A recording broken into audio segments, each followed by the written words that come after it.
Hi friend, তো আজকে খেতে বসে গেছি।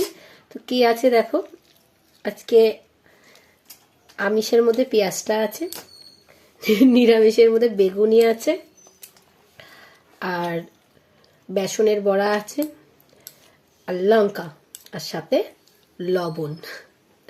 তো আজকে চলো এই দিয়ে খাওয়া শুরু করি। সকাল থেকে কিছু খাইনি এখনো, খুব তাড়া ছিল, দৌড়াদৌড়ি করতে হচ্ছিল কিছু কাজের জন্য। মেয়েকে নিয়ে আসলাম, ওকে খাইয়ে নিয়ে এসেছি স্কুল থেকে, আর আমি এখন খাবো।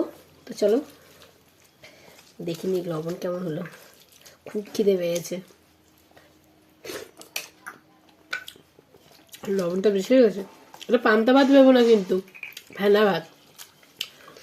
ভাতের গড় দিতে গেলে ভাত পড়ে গেছে, সেটাকে নিয়েছি। চলো আমি খাই, তোমরা দেখো।